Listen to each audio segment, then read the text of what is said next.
1001 nat samtaler.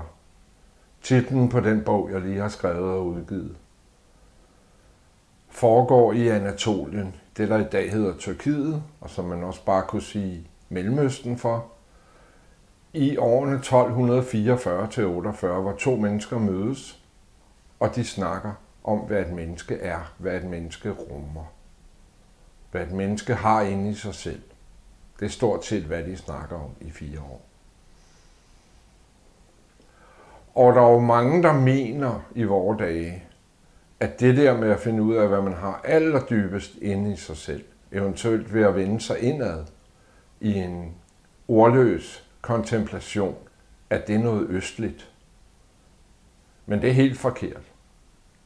Men den historiske situation, som gør, eller den historiske udvikling, der gør, at vi i dag kan finde på at kalde det for østligt, det er, at der engang var det græsk-romerske kultur, store imperium, som varede i cirka 1000 år, som havde en rig åndelig kultur. Og så kom kristendommen cirka 400 år efter Jesus fødsel, og næsten forbød alt det. Og det vil sige, at den rige tradition, der var, også i Vesteuropa, den for at vende sig indad, for at opleve, hvad der gemte sig i et menneske, den blev næsten tvunget under jorden. Det tog dog 1000 år, eller mere end 1000 år, helt at få undertrykt det. Og det var kampen mod kætterne. På Rumi og Shams tid i 1240'erne, og det er altså den tid, hvor Frans af Assisi går rundt i Italien, der var der masser af mennesker i Vesteuropa, der gjorde ligesom de gjorde. De blev ikke kaldt for sufier, det blev de i Mellemøsten. De blev kaldt, i dag kalder bibliotekarer dem for mystikere, men det er egentlig det samme, de beskæftigede sig med. Og hele den kamp fra kirkens side for at klemme det indre menneske fladt, den kulminerede helt op i år 1600, kan man sige, da Giordano Bruno blev brændt på bålet på en plads i Rom. Det er altså bare 400 år siden. Så derfor er der nogen, der i dag mener, at at beskæftige sig med det indre menneske, det er østligt. Men det er det altså ikke. Og Shams, han blev født ca. 1185 i Tabriz i Vestpersien. Og Tabriz var en stor by. 5-10 gange større end London og Paris på samme tid. Det var en vigtig handelsby på Silkevejen. Marco Polo passerede som 18-årig igennem byen sammen med sin far og sin onkel på vej til Kina, mens Rumi lå for døden i Konya. Og han beskriver byen som en fantastisk handelsby, hvor man kan få varer fra hele verden. Og byen er faktisk også centrum for en bisp, en græsk, men en anden art kristendom. De hed nestorianere. Men der sad faktisk en bisp der. Hvis kristendom var forbudt i Vesteuropa. Nestor, han var en patriark i Konstantinopel, altså den øverste for kirken. Og han nægtede at kalde Maria for Guds moder. Det mente han var blasfemi at kalde Jesus mor for Guds moder. Så de blev forbudt og uddrevet efter et kirkemøde der i 300-400-tallet. Men så slog de sig ned i Persien, hvor de var under beskyttelse, og overlevede, og den nestorianske kristendom var stor hele vejen til Kina, fortæller Marco Polo om det. Men altså i Tabriz, der bliver Shams født, og man kan sige, at han bliver født med det indre øje åbnet. Han bliver født som en Buddha, og som Jesus sikkert også var som lille, at han har syner af noget hinsides i en meget, meget tidlig alder. Det var heller ikke så usædvanligt. Der var faktisk en, der hed Hildegard, en kvinde, Hildegard af Bingen i Tyskland, som levede i 100 år før Shams. Og hun havde de der syner fra hun var 2 år gammel. Og hun fortalte ikke sine forældre om det, hun kom i kloster som 10-årig. Og først da hun var 50 år, fik hun tilladelse af kirken til at skrive om det. Shams, han fortalte heller ikke sine forældre om det. Ikke fordi, hvorfor? Han mente bare ikke, de kunne håndtere det. Så han siger selv i sine erindringer, at da jeg var lille, der døde mine forældre, og jeg voksede op på et bjerg sammen med de vilde fugle og ulvene. Det er ikke rigtigt. Hans forældre, de var spillelevende. Det er metaforisk, det er et billede. Og det minder mig sådan, da jeg læste det første gang om Bob Dylans selvskabte myte om, at hans forældre var døde. Og den dybere mening, det er selvfølgelig, at forældrene slet ikke forstår, hvad det lille barn har gang i. Og det var sådan, Shams oplevede det. Da Shams er 12 år, kommer han hen til en sufimester, kurvemageren Salebaf, som forstår, hvad det er, der sker for ham. Og han er jo sammen nogle år. Men på et eller andet tidspunkt, hvor Shams måske er 20-22 år, rejser han fra byen. Og de næste 4 årtier, der rejser han rundt i Mellemøsten og opsøger lærde og sufimestre og alle mulige. Og han siger selv, at i en af de første byer på hans rejse, der stillede han sig op offentligt og begyndte at fortælle folk sandheden. Og så blev han smidt ud af byen. Og siger han, hvis jeg havde fortalt dem hele sandheden, så var jeg blevet forment adgang til alle byer. Men han lærer noget af episoden. Fordi, siger han, hvis der står en stor sæk med sukker derovre, og jeg har en lille smagsprøve her, så er den smagsprøve nok. Fordi hvis man smager det sukker, så ved man, hvad der er i sækken. Og det bliver så det, han kommer til at gøre over de næste 3-4 årtier. Giver folk smagsprøver fra den indre sukkersæk. Og han ernærer sig enten ved at lære børn at læse og skrive, det gjorde han allerede i sin hjemby, det var hans første job. Eller også syr han bælter. Og så han ernærer sig selv, og han rejser fra sted til sted. Og han møder nogle af de store skikkelser på den tid, folk, hvor man i dag kan finde masser af bøger fra og om. Og han diskuterer med dem. Men der er ingen, der er helt åbne. Det han gerne vil, det er, at han vil vise dem den vej til den store sukkersæk, som også hans mester Salebaf, kurvemageren, havde vist ham. Men de er ikke helt åbne over for det, de fleste af dem i hvert fald, dem han taler om.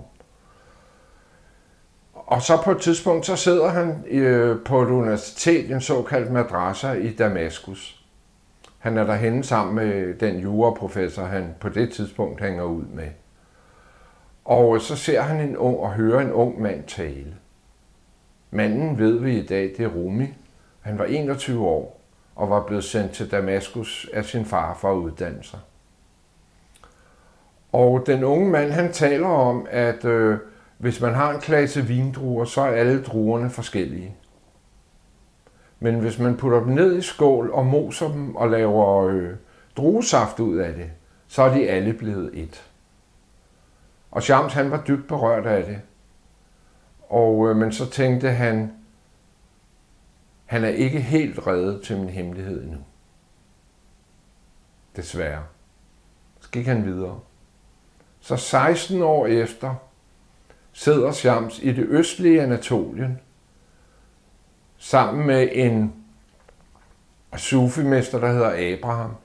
Og Abraham fortæller ham om Rumi, at han er i Konya, og han leder en gruppe mennesker der. Og Shams, han husker ham, da han hører hans navn. Han er først kommet til at have Rumi bagefter, så han hed Jalal fra Balk. Balk, det var en by i det nordlige Afghanistan, som blev destrueret af mongolerne. Men det var Rumis families hjemby. Før Djengis Khan invaderede Persien i 1219 med 200.000 mand, der var Rumis familie rejst vestpå. Så på det tidspunkt, hvor det østlige Persien blev så hamrende ødelagt i historiens indtil deres største folkemord, der er Rumis familie i sikkerhed i Anatolien. Men han hedder Jalal fra Balk. I dag ligger der kun nogle få murrester tilbage. Men det var i øvrigt den by, hvor Alexander den Store var blevet gift med den skønne Roxana. 300 år før vores tidsregning eller sådan noget. Den ligger tæt ved det, der hedder Mazar-i-Sharif i det nordlige Afghanistan. Så hører Shams om Jalal fra Balkh, og så beslutter han sig at rejse til Konya. Det er 1000 kilometer mod vest. Og han går altid, han rider aldrig. Så han har gået hele sit liv. Og det tager ham nok 2-3 måneder at rejse gennem Anatolien for at komme til Konya. Og så kommer han til Konya og slår sig ned på sukkersælgernes kro. Og han har det med, han bor altid på kroer, på karavantserejer. Dengang der kunne man kunne altid sove i en moské, hvis man var muslim. Og hvis man var sufi, så kunne man sove i det lokale sufi-center. Hvis man var retslært eller en anden akademisk uddannelse, så kunne man sove på madrasaen hos sine kolleger. Hvis man var kristen, så kunne man ikke sove i kirken, for det gjorde de kristne ikke, men man kunne blive indoceret hos sin tros. På et tidspunkt på sine rejser er der en, der spørger Shams, om han ikke kommer med hen, så de kan bo i sufi-centret. Og så siger Shams, de folk, der bor der, det er folk, der har så vigtige arbejde at gøre, så de ikke kan blive belemret med at skulle arbejde.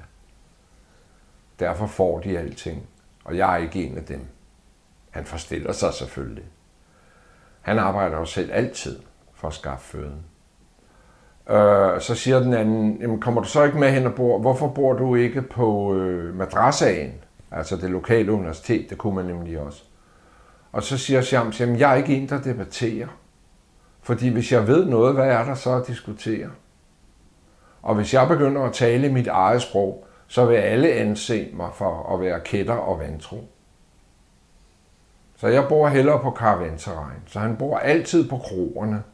Og der var sådan et system i den østlige verden af karavanterræjer, grundlagt af selvfølgelig af fyrster og velgørende fonde i øvrigt, at man med en dagsrejses mellemrum var der en karavanterræn, hvor man kunne overnatte, få mad, altså man kunne få kost og logi i 3 dage uden at betale. Hvis man så var der længere, skulle man betale, og så var det Shams, han måske gik ud og arbejdede. Og så han bor altid på karavanterræjerne, der møder han jo gøjlere og rejsende købmænd og hører historier. Og der har han det meget, meget sjovere, end han ville have det i et sufi-center eller på en madrasa. Men som tiden går, så kommer han mere og mere sammen med folk, der har lært det. Og det er også derfor, han ser Rumi første gang på en madrasa. Han er blevet træt af sufierne. Han siger, at de praler bare med deres åndelighed. Jeg vil hellere være sammen med folk, der virkelig har lært noget. Så han kommer til Konya, indlogerer sig på sukkersælgernes kro, og så dukker Abraham op. Der er sådan en pavillon udenfor. Og Abraham er rejst efter ham, fordi han kan ikke undvære Shams. Efter han har været sammen med ham i 14 dage og hørt hans historier. Og Abraham fortæller, at han lige netop har snakket med Rumi. Og har fortalt ham om Shams, og Rumi vil gerne møde ham. Og Shams han siger, tag det roligt, jeg vil gerne lige... Lad os gå hen og høre ham prædike hen i moskéen om fredagen. Så går de hen i den store Aladdin-moské, hvor der er plads til 5.000 mennesker, den er lige blevet bygget om. Og der hører de Rumi tale. Og Shams han kan virkelig godt lide det, han hører. Fordi der er ikke... Det er ikke moral, han taler om. Det er selverkendelse. Så han kan virkelig godt lide det, han hører, det han ser. Og så bliver de enige om, okay, Abraham han kan sætte møde op. Men før det sker, den næste dag faktisk, eller dagen efter, så sidder Shams i pavillonen udenfor, og så kommer Rumi gående med et helt følge henne fra hans sted. Og Shams han går lige ud på vejen, og Rumi sidder på et muldyr eller et eller andet, og tager fat i grinen og siger, sig mig. Og det er sådan en sufi-ting, som er på den tid, og den er sådan meget sendagtig. Man slynger et meget ladet spørgsmål ud, og så ser man, hvordan der bliver svaret. Det er zenmesterne jo kendt for at gøre. Zenmesterne, de var jo kendt for, at disciplen gik og arbejdede helt år og blev så kaldt ind, og så stillede mesterne spørgsmål. Hvis man ikke kunne svare lynhurtigt, så blev man sendt ud igen og arbejdede et år, måske efter at have fået et rap over fingrene med en bambuskæp. Det er sådan en zen-metode. Og Shams, han spørger Rumi om noget. Og der har jeg været nødt til at give noget baggrund i bogen, ellers kunne man slet ikke forstå det spørgsmål. Fordi der har været op igennem århundrederne nogle meget kendte sufier. Og en af dem, det var Bastami, som var kendt som den ekstatiske sufi. Og han levede så også i Østpersien. Og Bastami, han var kendt for et udbrud. Se mig i al min herlighed, eller noget i den retning. Som sufierne diskuterede, hvad det betød.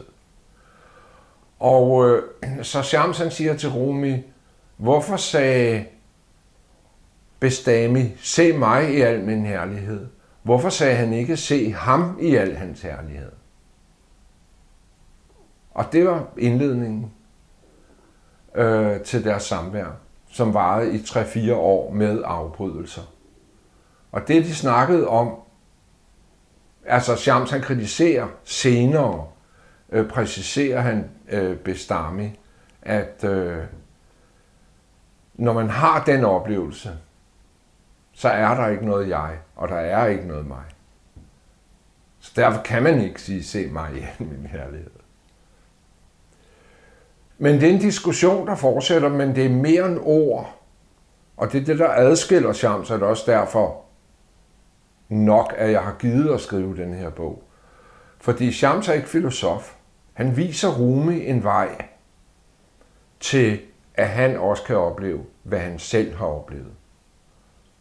Og derfor så alle Shams ord, det er ikke hele forklaringer. Det er kun vejskilte, små hints, han giver til Rumi. Og i den proces, der snakker de snakker måske hver dag eller hver anden dag. Og hver dag går Rumi hjem. En dag siger Shams til Rumi, lige nu der prædiker du. Men det er min forståelse, som kommer igennem dig, uden du selv er klar over det. Og det tænker Rumi over. Og så da han begynder at skrive digte, for det er sådan et mønster, der bliver mellem de to, at Rumi går hjem hver dag og skriver et digt. Og det er så det, der kommer til at hedde det meget berømte Shams-digte, Divan-i-Shams, en af verdens største digtsamlinger, hvor tusinder af digtene er henvendt til Shams. Og så skriver Rumi, han signerer dem ikke Rumi, han signerer dem Shams. Det gjorde man dengang. En digter gjorde det altid ved at nævne sit navn i de sidste strofer i digtet. Det var den måde. Man tror, når man læser dem, sikkert nogle store egoer, men det er bare den måde, man signerede digte på, for de udkom jo ikke trykte bøger, hvor forfatterens navn stod på forsiden. De blev skrevet af og givet videre, så ved at sætte sit navn ind i de sidste linjer, så var man jo sikker på, at det var ens digt. Så Rumi begynder at sætte Shams navn ind. Og i et af dem, der skriver han lige frem, sig mig Shams, vil du ikke give mig ret i, at det her, det er dine ord?